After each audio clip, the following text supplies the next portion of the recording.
अस्सलामु अलैकुम वरहमतुल्लाहि वबरकातुह। आऊज़ु बिल्लाहि मिनश शैतानिर रजीम। बिस्मिल्लाहिर रहमानिर रहीम।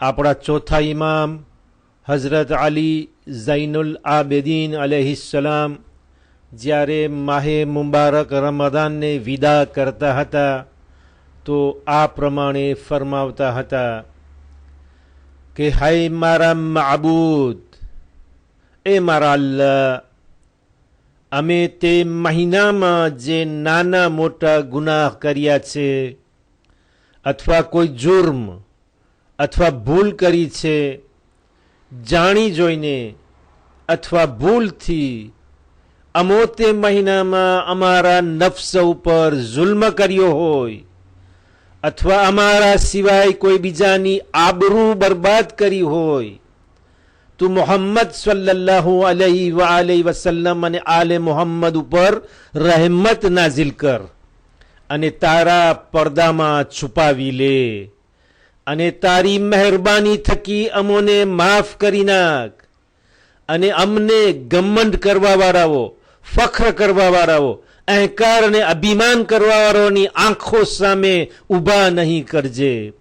મેણા ટોણા તાના આપવા વાળાઓની જબાનો અમારા ઉપર નહીં ખોલજે. આય માબૂદ, અમારી ઉમ્રને આવતા માહે રમદાન સુધી પહોંચાડી દે. બસ જ્યારે તું અમને તેના સુધી પહોંચાડી આપે તો અમારી તે ઇબાદતને બજાવવામાં અમારી મદદ કર જેને તું સજાવરને લાયક છે અને જે ફરમાબરદારી તારી શાનને લાયક છે. આય અલ્લાહ, જેવી રીતે આ મહિનો તે જમાનાથી ખેંચી રહ્યો છે તે મહિનાની નીકળવાની સાથે જ અમોને અમારા ગુનાહોથી ખેંચી લે. તેના નીકળવાની સાથે સાથે અમને અમારી ખરાબીઓથી કાઢી લે. હે અલ્લાહ, અમારા વાલિદૈન, મા બાપ અને સર્વે અમારા મઝહબ વાળાઓથી દરગુજર કર. તેઓને બક્ષી આપ જે ગુજરી ગયા છે અથવા કયામત સુધી આવતા રહેશે. હે અલ્લાહ, મોહમ્મદ સલ્લલ્લાહુ અલૈહિ વસલ્લમ અને આલે મોહમ્મદ ઉપર રહેમત નાઝિલ કર જેવી રહેમત તે તારા મુકર્રબ ચાહક નજદીકના ફરિશ્તાઓ ઉપર નાઝિલ કરી. હે અલ્લાહ, તેઓ ઉપર અને તેઓની આલ ઉપર તેવી જ રહેમત નાઝિલ કર જેવી રહેમત મુરસલ નબીઓ ઉપર નાઝિલ કરી છે, અને તેઓ ઉપર એવી જ રહેમત મોકલ જેવી રહેમત તારા નેક બંદાઓ ઉપર મોકલી છે.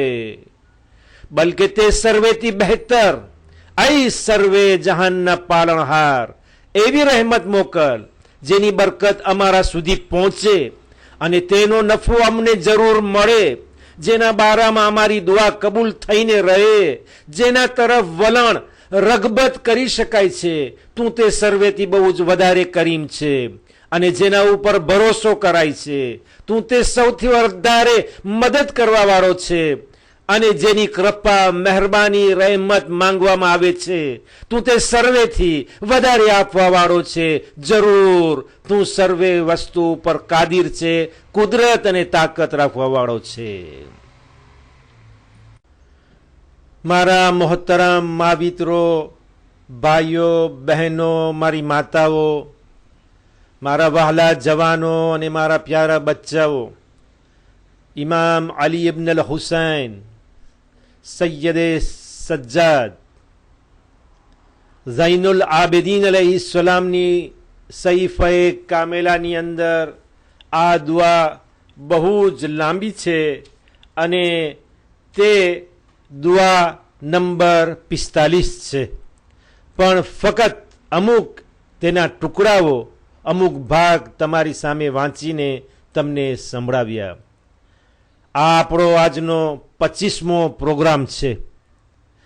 કદાચ આ છેલ્લો પ્રોગ્રામ હોય જેથી કરીને મેં આ દુઆ ઉપર આ માહે મુબારક રમઝાનના તમામ કાર્યોને ખત્મ કરવા અને આજનો આ આખરી છેલ્લો પ્રોગ્રામ, આ છેલ્લો કાર્યક્રમ શરૂ કરવા માટે ઇમામની આ દુઆને મેં પસંદ કરી હતી.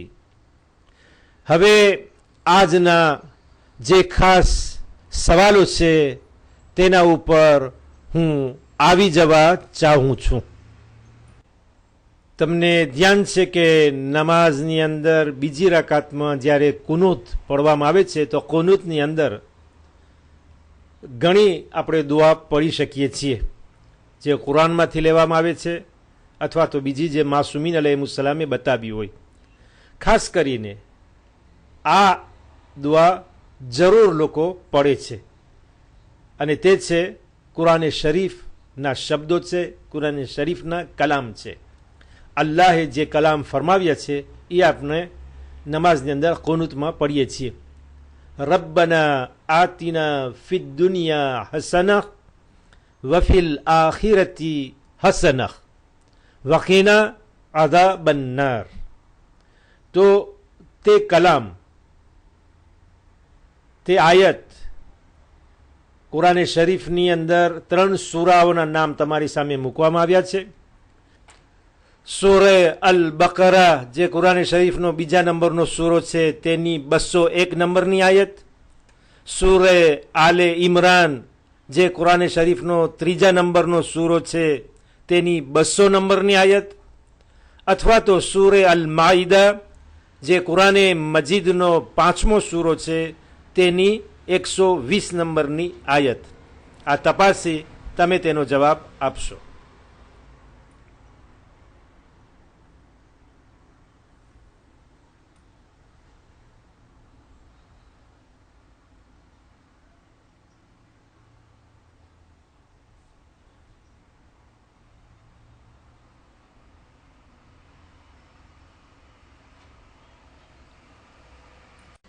મને ખાતરી છે કે કુરાને શરીફ લઈને તમે બેઠા હશો, કારણ કે વધુ ભાગ્યે કુરાન ઉપર સવાલો થશે.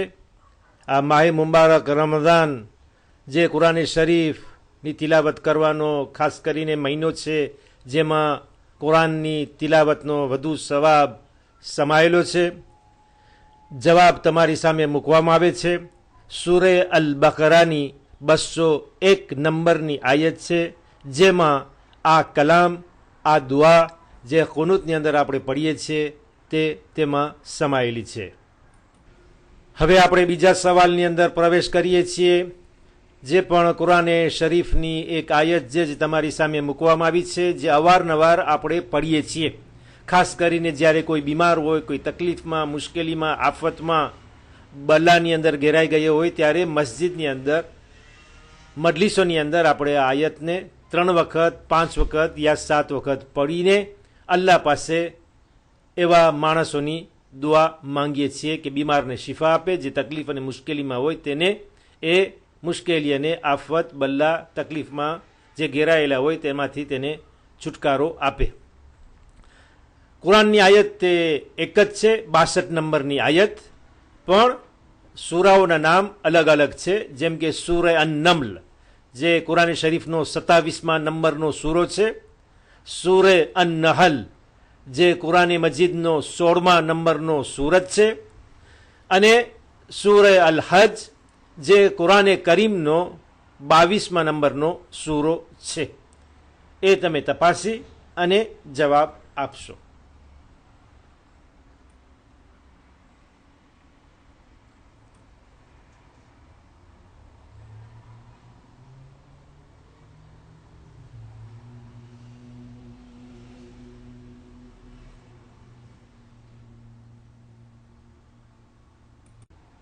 અગર તમને તે મજકૂર આયતનો તર્જુમો માલુમ હોય તો બહુ જ સારું. અગર ન માલુમ હોય અથવા તો તર્જુમો ભૂલાઈ ગયો હોય તો ફરી યાદી માટે તમને આપું છું, જેથી અવારનવાર આયતનો જિક્ર કરવામાં એના તર્જુમાની સાથે આપણને મજા આવે. ખુદા કહી રહ્યો છે, ભલા તે કોણ છે જે વ્યાકુળ થયેલો છે, મુશ્કેલીમાં છે, તકલીફમાં છે, વ્યાધિમાં છે, હેરાન છે, અને જ્યારે તે પુકારે છે અલ્લાહને, તો તે અલ્લાહ તેને જવાબ આપે છે અને તેના સંકટનું, તેના દુઃખનું, તેની તકલીફનું નિવારણ કરે છે. એટલે એમાંથી એને બચાવે છે, એનો રસ્તો એને આપે છે, એને એમાંથી છુટકારો આપે છે. તે સૂરે અન-નમ્લની 62 નંબરની આયત છે, જેનો જવાબ તમારી સામે પેશ કરવામાં આવે છે, જે જવાબ તમે સામે જોઈ રહ્યા છો. હવે ત્રીજો સવાલ થઈ રહ્યો છે કે સૂરે અલ-હમ્દ, જે કુરાન શરીફના પહેલા પાનાની અંદરમાં ઉગાડીએ એટલે આપણને મળે છે. સૂરે અલ-હમ્દ જે નમાઝની અંદર પડવો વાજિબ છે, જેના વગર નમાઝ કબૂલ નથી. સૂરે અલ-હમ્દનું એક નામ છે સૂરે અલ-ફાતિહા. તેની 7 આયતો છે. સૌ પ્રથમ કોણે તેનો તર્જુમો કર્યો છે, એટલે કે એની તફસીર બયાન કર્યો, એનો તર્જુમો કર્યો બીજી ભાષામાં? તો 3 નામ તમને બતાવવામાં આવે છે. એક છે જનાબે સલમાન અલ ફારસી, બીજા છે હઝરતે ઉસ્માન, ત્રીજા છે હઝરતે મિકદાદ. આ 3માંથી કોણ માણસ છે કે જે પહેલા સૌ પ્રથમ અલ-હમ્દના સૂરાનો તર્જુમો પૈગંબર સલ્લલ્લાહુ અલૈહિ વસલ્લમના જમાનામાં પેશ કર્યો હતો?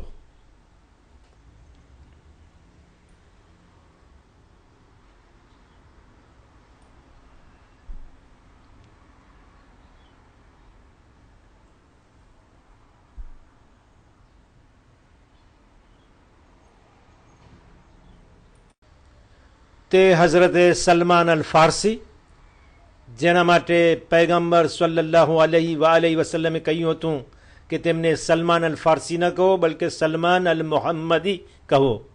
અને જેના માટે પૈગંબર સલ્લલ્લાહુ અલૈહિ વસલ્લમ એમ પણ કહ્યું હતું કે અસ-સલમાનો મિન્ના અહલલ બૈત, કે સલમાન મારી અહલે બૈતમાંથી છે.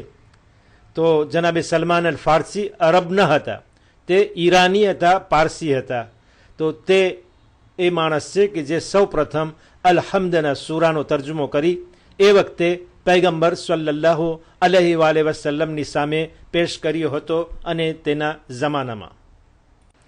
આ ચોથો સવાલ ભલે કુરાનમાંથી લેવામાં આવ્યો છે, પણ સાયન્ટિફિક સવાલ છે, એક્ચ્યુઅલિટીનો સવાલ છે, જે કહો, પણ એવો સવાલ છે કે જે એકંદરે કામ આવે. એક ક્વેશ્ચન જેનરલ છે કે કુરાન શરીફની અંદર યૌમ કહેતા દિવસ, જોર, એ શબ્દ આવ્યો છે. તો તે શબ્દ યૌમ કેટલી વખત આવ્યો છે? 365 વખત, 360 વખત, યા તો 355 વખત? હવે તમને વિચારીને જવાબ આપવાનો છે.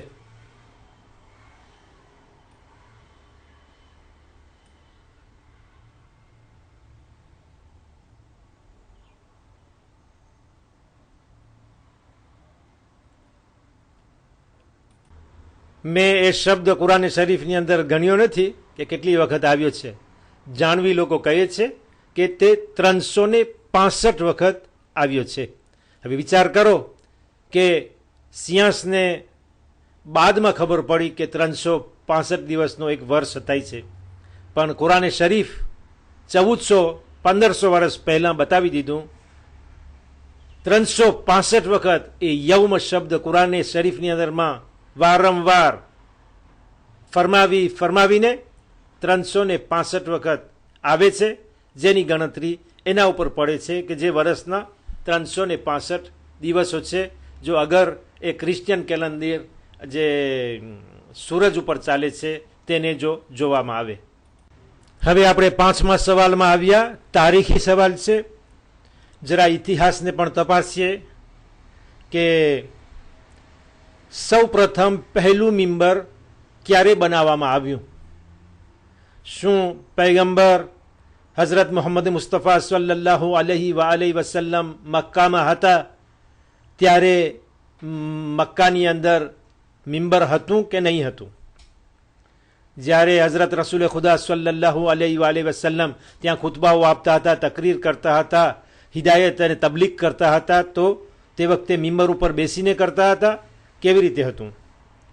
યા તો હિજરત કરી અને હઝરત નબી કરીમ સલ્લલ્લાહુ અલૈહિ વસલ્લમ મદીના આવ્યા તો પહેલા વર્ષે જ જેવી રીતે મસ્જિદે નબવીનું ચણતર થયું તે વખતે મિંબર પણ બનાવવામાં આવ્યું, અથવા તો બાદમાં ઘણા વર્ષો પછી હિજરી સન 8માં એ પહેલું મિંબર બનાવવામાં આવ્યું. એટલે કે હઝરત રસૂલ ખુદા સલ્લલ્લાહુ અલૈહિ વસલ્લમ હજી હયાત હતા, 3 વર્ષ બાદ તેમની વફાત થઈ. હવે તમે જરા તમારા આર્શિવની અંદર તમારી યાદ શક્તિને તાજી કરી અને તેનો જવાબ આપશો.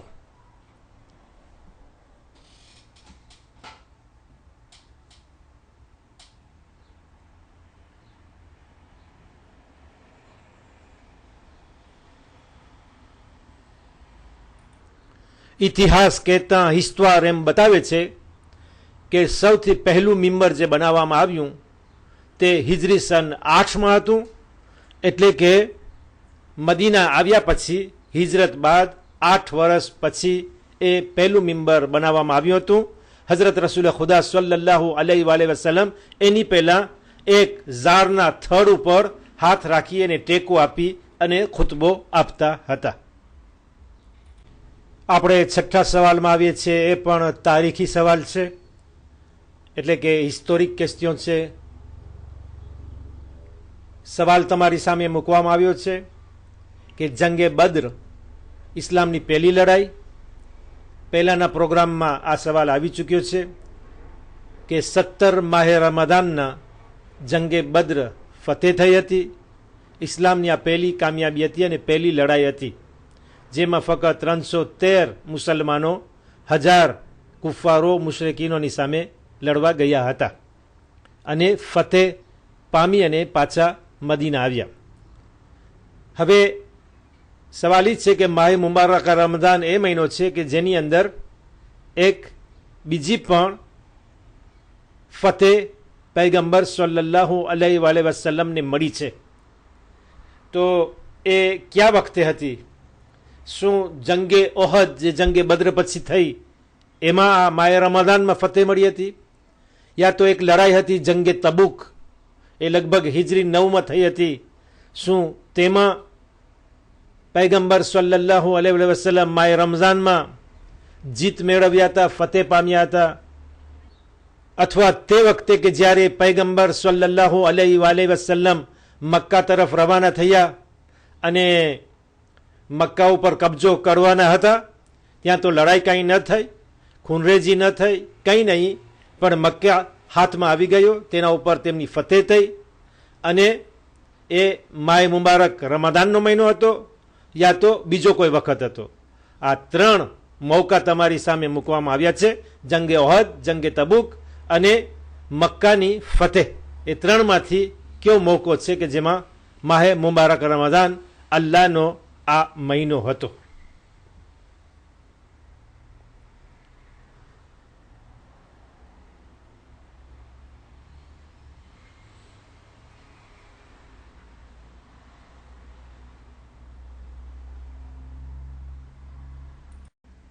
જવાબ તમારી સામે મૂકું છું. એ ફતહે મક્કા હતું કે જે હિજરી સન 8માં, એટલે એ જ વર્ષ છે કે જેમાં હમણાં સવાલ આવી ગયો કે મદીનામાં પહેલું મિંબર બનાવવામાં આવ્યું. આ હિજરી સન 8 હતી અને એ માહે મુબારક રમઝાનની 10 તારીખ હતી. તો આ પણ માહે મુબારક રમઝાનનો મહિનો હતો કે જેમાં મક્કા ઉપર ફતેહ થઈ હતી. એ પણ તમને આ તારીખી વાત છે, હિસ્ટોરિક છે, ઐતિહાસિક છે, એટલે તમને હું એ પણ કહી આપું. અગર ખબર હોય તો તમારી યાદ તાજી થશે અને જે લોકોને ધ્યાન ન હોય તો નવી વાત આવશે જે કામ લાગશે. ઇતિહાસમાં એટલે સુધી લખે છે કે હઝરત રસૂલ ખુદા સલ્લલ્લાહુ અલૈહિ વસલ્લમ જ્યારે મક્કા તરફ જાય છે, રસ્તામાં સફરના કારણે એ રસ્તામાં એક પાણીનો ગ્લાસ મંગાવે છે અને એ પોતાનો રોજો છોડે છે. અને મક્કા ઉપર ફતેહ કરવા માટે જેટલી લડાઈઓ થઈ એમાંથી સૌથી વધારે જે લશ્કર હોય જે બોડા પ્રમાણમાં હોય તો આ લશ્કર હતું જે હિજરી સન 8માં મક્કા ઉપર ફતેહ કરવા રવાના થયું હતું. આ પણ આપણે ઇતિહાસના પાનાઓની વચમાંથી એક સવાલ કાઢ્યો છે કે હઝરત રસૂલ અકરમ મોહમ્મદ મુસ્તફા સલ્લલ્લાહુ અલૈહિ વસલ્લમને મક્કાની અંદર 2 દીકરા થયા હતા. એક તો હઝરત કાસિમ, એટલે તો આપને અબુલ કાસિમ કહેવામાં આવે છે. એ દુનિયામાં હયાત ન રહ્યા અને નાનપણમાં જ ગુજરી ગયા. એ પછી એક બીજા દીકરા હતા તૈયબ યા તાહિર, એ પણ નાનપણમાં જ ગુજરી ગયા. એટલે 2 દીકરાઓ ગુજરી ગયા અને એના પછી જનાબે ફાતિમા ઝહરા સલામુલ્લાહ અલૈહાનો જન્મ થયો. જ્યારે આપ મદીનામાં આવ્યા તો મદીનામાં પણ આપણને અલ્લાહે એક દીકરો નસીબ કર્યો જેનું નામ હતું ઇબ્રાહીમ. એટલે આપણા દાદા હઝરત ઇબ્રાહીમ ઉપરથી જ આ નામ રાખવામાં આવ્યું હતું. તો હવે તમે બતાવો કે કઈ સાલમાં તેનો જન્મ થયો હતો. એટલે મક્કાની વાત નથી, આ તો તમને કહી આપું છું કે મદીનામાં હતું. તો મદીનામાં આવ્યા પછી 6ઠા વર્ષે, 8મા વર્ષે યા 10મા વર્ષે, એટલે હિજરી સન 6, 8 કે 10માં તેનો જન્મ થયો હતો.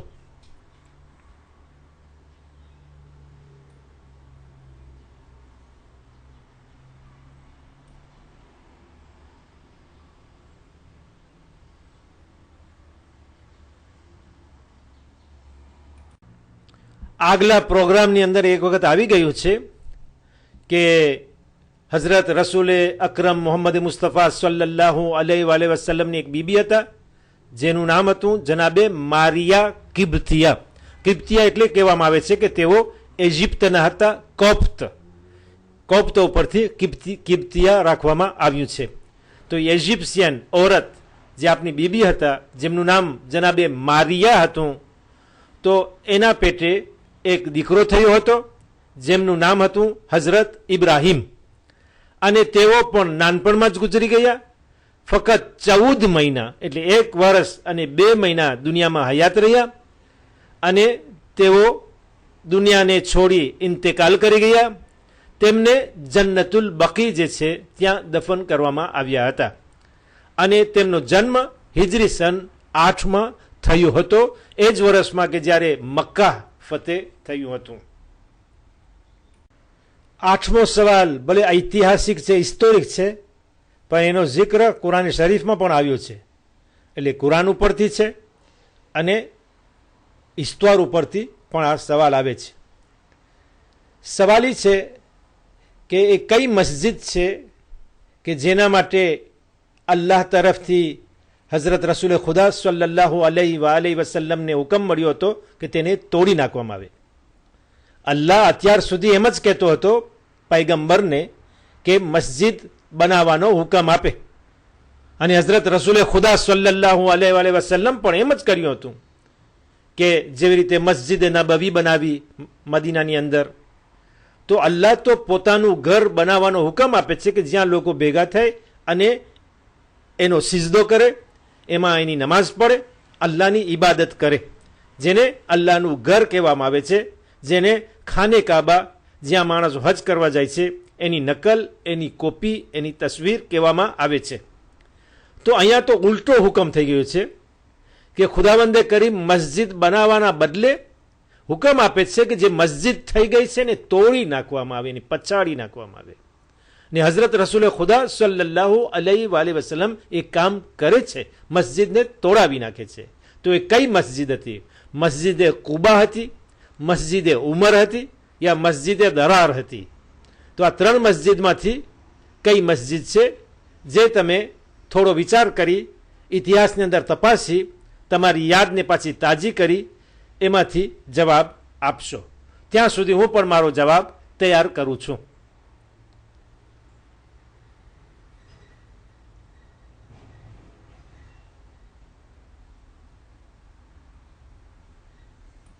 મને ખાતરી છે કે તમે એકબીજા વાત કરી રહ્યા છો, પૂછી રહ્યા હશો અને કહી રહ્યા છો કે કઈ મસ્જિદ છે. કોઈ કહેતું હશે કુબા છે, કોઈ કહેતું હશે ઉમર છે, કોઈ કહેતું હશે દરાર છે. બસ તમે વાત કરો અને એકબીજા તમે જવાબ આપો, અને ત્યાં સુધી મારો જવાબ તૈયાર કરી અને તમારી સામે મૂકું છું. સૂરે તૌબા જે કુરાને શરીફનો 9મો સૂરો છે, તેની 107 નંબરની આયત છે. એની અંદર તમે વાંચીને એનો ઇસ્તવાર તપાસી શકો છો. ટૂંકમાં હું તમે કહી આપું કે અબુ આમિર નામનો એક માણસ હતો, યહૂદી હતો, મક્કા રહેતો હતો, અને તેણે લખ્યું હતું મદીનાવાસીઓને કે મસ્જિદે કુબા જે સૌ પ્રથમ ઇસ્લામની પહેલી મસ્જિદ છે, જે અલ્લાહના રસૂલે મક્કાથી હિજરત કરી અને મદીના તરફ આવતા હતા ત્યારે રસ્તામાં બનાવી હતી, જે મસ્જિદ મદીનાની બાજુમાં છે. અને તેણે કહ્યું કે તે મસ્જિદે કુબાની બાજુમાં એક બીજી મસ્જિદ બંધાવવામાં આવે કે જેમાં પોતે ઇલ્મ આપશે, શિક્ષણ આપશે. પણ એ મસ્જિદ એ નિયતથી બનાવવામાં આવી હતી કે મસ્જિદે કુબાના નમાઝીઓ સર્વે એકઠા મળી અને મસ્જિદ આ જે નવી બનાવવામાં આવી છે તેની અંદર આવી અને નમાઝ અદા કરે. એટલે આ નિફાક હતું, હિપોક્રીઝી હતી. એટલે અલ્લાહની વિરુદ્ધમાં, વાદ વિવાદમાં, કજિયાના રૂપે ફસાદ ફેલાવવા માટે અને લોકોની અંદર ભાગલા પાડવા માટે આ મસ્જિદ બંધાવવામાં આવી હતી. એટલે તો કહેવામાં આવે છે કે મુનાફિક બહુ જ હલકામાં હલકો માણસ હોય છે. નિફાક એ બહુ જ ખરાબ વસ્તુ છે. તો આ મસ્જિદે કુબાની બાજુમાં આ મસ્જિદનું ચણતર કરવામાં આવ્યું. હઝરત રસૂલે ખુદા સલ્લલ્લાહુ અલૈહિ વસલ્લમ જંગે તબુકમાં ગયા હતા હિજરી સન 9માં, અને જંગે તબુકમાંથી જ્યારે પાછા આવતા હતા ત્યારે એ લોકોએ બોલાવ્યા પૈગંબરને કે આવી અને એનું ઇનોગ્યુરેશન કરે, એનું ઉદ્ઘાટન કરે, એનું ભૈરું કરે. તો હઝરત રસૂલે ખુદા સલ્લલ્લાહુ અલૈહિ વસલ્લમ તેનું ઇનોગ્યુરેશન કરવાના બદલે એને તોડી નાખ્યા. બલકે તોડીને જગ્યા મૂકી ન દીધી, પણ એ જગ્યાને દેશેતરી બનાવવામાં આવી. ત્યાં કચરો, ગંદકી બધું ફેંકવામાં આવે, પુભેલ રાખવામાં આવી. એટલે સુધી આ તહારત વસ્તુને કેવી રીતે તોડી અને નજાસત ફેલાવાની જગ્યા બનાવી દીધી. એટલે આથી આપણને સબક મળે છે, આપણને તેમાં બધા દુનિયાવાળાઓને સબક મળે છે કે કયા પૈસાથી અને કઈ નિયતથી અલ્લાહનું ઘર બનાવવામાં આવ્યું છે જે અલ્લાહની રાહમાં કબૂલ થાય. દરેક મસ્જિદ એ અલ્લાહના રાહમાં કબૂલ થતી નથી. એવી પણ મસ્જિદો છે કે જે તોડી નાખવાને લાયક છે, જે તહારત, પાક, પવિત્ર નથી. જેવી રીતે અલ્લાહનું નામ મુકદ્દસ છે, બલકે એ જગ્યા નજીસ છે અને ગંદકીને શોભે છે. હું નથી કહેતો, એ કુરાને શરીફ પોતે સૂરે તૌબામાં બતાવી રહ્યો છે. અને હઝરત રસૂલે ખુદા સલ્લલ્લાહુ અલૈહિ વસલ્લમ પોતાના અમલથી એક કામ બતાવ્યું જે હિસ્ટોરિક છે, મશહૂર છે અને તારીખની અંદર ચમકી રહ્યો છે. હવે આપણે 9મા સવાલમાં પહોંચી આવ્યા. પ્રશ્ન થઈ રહ્યો છે કે ઇમામે અલી અલૈહિસ્સલામ જ્યારે જાહેરી ખિલાફત સંભાળી, આપણો અકીદો છે, આપણો ઈમાન છે, આપણે એ વાતને માનીએ છીએ કે હઝરત રસૂલે ખુદા સલ્લલ્લાહુ અલૈહિ વસલ્લમ પછી તરત જ પૈગંબરની આંખ બંધ થઈ અને તરત એના પછી વગર ફાસલા વિના, એની દરમિયાન કોઈ ઇન્ટરમેડિયર છે જ નહીં, કોઈ ટાઈમ કે કોઈ મોકો એવો નથી કે જેમાં એ જગ્યા ખાલી હોય યા તો કોઈ બીજો બેઠો હોય. તો હઝરત રસૂલે ખુદા સલ્લલ્લાહુ અલૈહિ વસલ્લમ પછી તરત જ ઇમામ અલી અલૈહિસ્સલામ તેમના ખલીફા, તેમના વસી, ગાદીવારસ, જાનશીન છે અને આપણા પહેલા ઇમામ છે. પણ જાહેર રીતે મુસલમાનો પહેલા, બીજા, ત્રીજા ખલીફાને માને છે અને ઇમામ અલી અલૈહિસ્સલામને ચોથી જગ્યા ઉપર રાખે છે. ખેર, આપણે એ ઇતિહાસની બધી બાબતો ઉપર આવતા નથી. પણ જ્યારે ઇમામે અલી અલૈહિસ્સલામ જાહેરી ખિલાફત ઓફિશિયલ સોલાનેલ જે સંભાળી, તે વખતે મસ્જિદની અંદરમાં કોણ પહેલો માણસ હતો કે જે ઇમામ અલી અલૈહિસ્સલામની હાથ ઉપર બૈયત કરવા આવ્યો? જ્યારે કે મજમો ભરેલો હતો, મસ્જિદ ભરેલી હતી, લોકો હવે ઇમામે અલી અલૈહિસ્સલામના હાથ ઉપર બૈયત કરવાવાળા હતા. અને સૌથી પ્રથમ જે માણસ ઇમામ અલી અલૈહિસ્સલામના હાથ ઉપર બૈયત કર્યો એ કોણ હતો?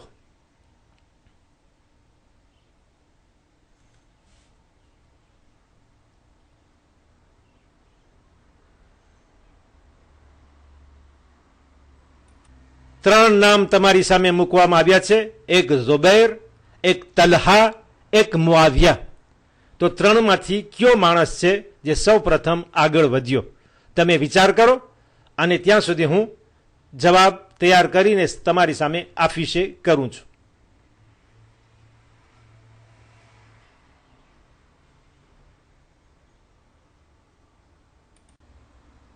તે તલહા હતો કે જે સૌ પ્રથમ આગળ વધી અને ઇમામ અલી અલૈહિસ્સલામના હાથ ઉપર બૈયત કર્યો. તલહાના બારામાં લખે છે કે તે હાથનો ઠુઠ્ઠિયો હતો. આ મારા મદ્રેસાના બચ્ચાઓ માટે એક નવો શબ્દ થશે. એક તો બોલવાની તકલીફ પડશે અને શબ્દ પણ નવો છે. એટલે કે એનો હાથ એસ્ટ્રોપિયે હતો, એટલે હાથ ખોટવાળો હતો. કોઈ લડાઈની અંદરમાં એના હાથમાં જખમ થયું હતું, જેથી તેના હાથમાં એક ખોટ રહી ગઈ હતી, જે થકી તેને હાથ લંબાવવામાં તકલીફ થઈ પડી હતી. તો તલહા ઠૂંઠિયો હતો અને તે સૌ પ્રથમ આગળ વધ્યો.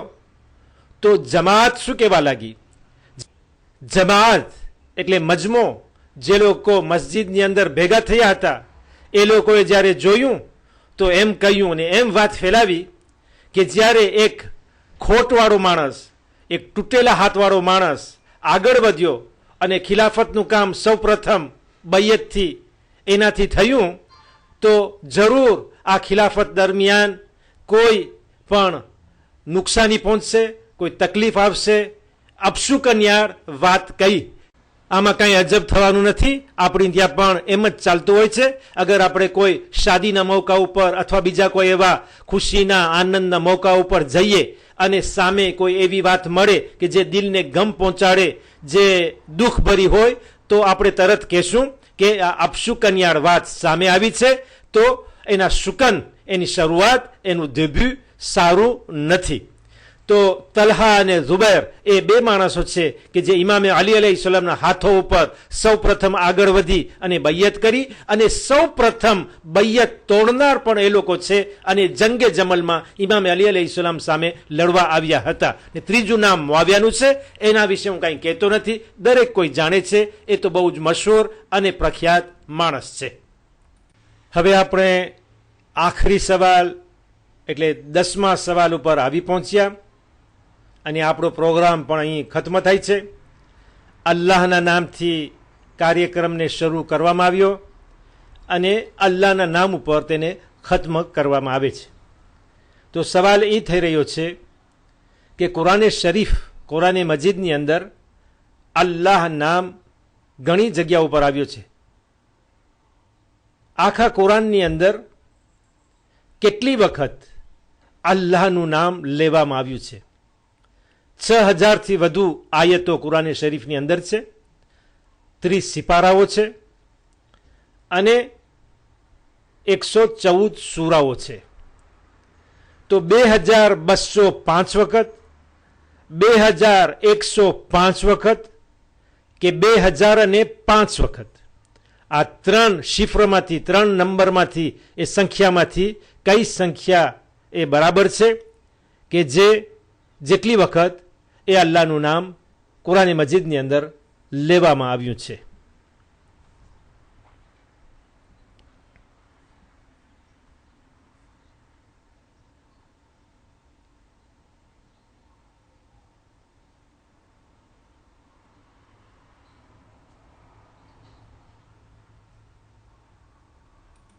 જવાબ આપવા માટે તમને ઘણો ટાઈમ આપ્યો. તમે વિચારી લીધો હશે. ત્રણ સંખ્યામાંથી જરૂર એક સંખ્યા તો તમે બતાવી હશે. જવાબ તમારી સામે મૂકું છું, જેનાથી તમે સરખાડી જોશો. એ પણ કહી આપું કે હું કદી આખા કુરાન શરીફની અંદર અલ્લાહ શબ્દની ગણતરી મેં કરી નથી કે કેટલી વખત આવ્યું છે. અત્યારે જે કુરાન છપાય છે એમાં ઘણી વખત સહેલું થઈ છે, લાલ અક્ષરમાં યા લીલા અક્ષરમાં અલ્લાહનું નામ લખેલું હોય છે. આખા કુરાનની અંદર, બધા સૂરાઓની અંદર, બધી આયતોની અંદર જ્યાં પણ અલ્લાહ આવે તો એ લોકો એક રંગમાં લખીને પેશ કરે છે, તો કદાચ એ ગણવું સહેલું થઈ પડે. પણ જેવી રીતે મને શીખવાડવામાં આવ્યું છે, બતાડવામાં આવ્યું છે, એ જ પ્રમાણે તમને હું આ સંખ્યા, આ શિફ્ર આ નોમ્ર તમારી સામે પેશ કરી અને તમને જવાબ આપી રહ્યો છું. વધારે તો અલ્લાહ પોતે બહેતર જાણે છે, એનું નામ છે અને કુરાન શરીફ એના કલામ છે. એ બહેતર જાણે છે કે તેનું નામ કુરાનની અંદર કેટલી વખત આવ્યું છે. અલ્લાહનો મુબારક મહિનો આપણાથી વિદા થઈ રહ્યો છે. દુઃખભરી વાત છે, દિલગીરીભરી વાત છે. તૂટેલા દિલથી, દુખેલા દિલથી આપણે તેને વિદાય કરીએ છીએ, કારણ કે એ મહિનામાં આપણે અલ્લાહના મહેમાન હતા. એ રહેમતનો મહિનો હતો. પોતાની બધી રહેમતને લપેટીને એ મહિનો આપણાથી રવાના થઈ રહ્યો છે. ઈદનો દિવસ નજદીક છે. તમે લોકો પણ તેની તૈયારીમાં લાગ્યા હશો અને એ પણ એક મુબારક દિવસ છે. અલ્લાહે તેને મનાવવાનો આપણને હુકમ આપ્યો છે. તે ઈબાદતનો દિવસ છે અને બની શકે છે કે આ આપણો 25મો પ્રોગ્રામ, છેલ્લો પ્રોગ્રામ હોય. આજે આપણો કાર્યક્રમ અહીં ખત્મ થતો હોય, કારણ કે માહે રમાદાન પણ ખત્મ થવાની નજદીક છે. અને તમને વધુ તકલીફ ન આપતા ઇન્શાઅલ્લાહ બીજા કોઈ મોકા ઉપર આપણે ફરી આવા કાર્યક્રમની અંદર એકઠા થશું. અલ્લાહ આપણને જિંદગી, સલામતી અને તૌફીક આપે કે આવા નેક કામની અંદર અવારનવાર આપણે એકઠા થઈએ અને એવા દિવસોને આપણે અલ્લાહની યાદ, માસુમીન અલૈહિસ્સલામની યાદથી મનાવીએ.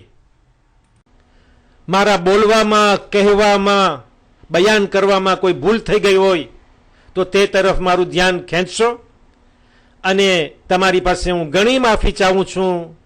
કદાચ કોઈ શબ્દોની અંદર ફેરફાર થઈ ગયો હોય.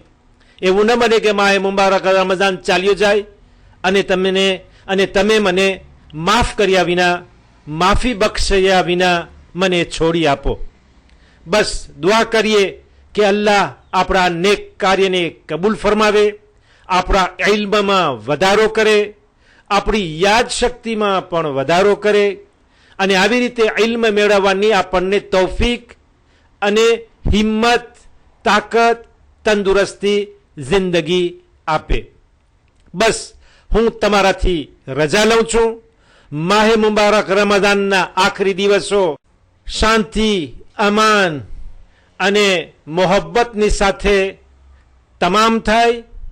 આપણે સરખી રીતે આ માહે મુબારક રમઝાનને પૂરું કરી અને તેને વિદા કરી શકીએ અને અલ્લાહ પણ આ માહે મુબારક રમઝાન આપણાથી ઉઠાવી ન લે જ્યાં સુધી કે આપણા તમામ ગુનાઓને માફ ન કરી દીધો હોય. અલ્લાહ આપણને પૂરેપૂરી માફી આપે એવી મારી તમારા માટે દુઆ છે અને હું પણ તમારી દુઆનો ઘણો મોહતાજ છું. અમારો કાર્યક્રમ તમને જરૂર પસંદ પડ્યો હશે. ટેલિફોનથી અથવા મુલાકાતથી તમે જે ખુશીના શબ્દો અમારી સામે જાહેર કર્યા છે તે બદલ હું તમારો આભાર માનું છું. તમે પણ સબ્ર કરી અને અમને હંમેશા સાંભળતા રહ્યા. તમારો કિંમતી ટાઈમ આ માટે વકફ કર્યો તે બદલ તમારો ઘણો આભાર. બસ આપણી આવતી મુલાકાત સુધી કે જે આવા પ્રોગ્રામની અંદર ભેગા થઈએ ત્યાં સુધી હું તમને અલ્લાહ હાફિઝ કહું છું. અલ્લાહ આપણી ઇબાદતોને કબૂલ ફરમાવે, આ કામને પણ કબૂલ ફરમાવે. વાલેકુમ સલામ વરહમતુલ્લાહિ વબરકાતુહ.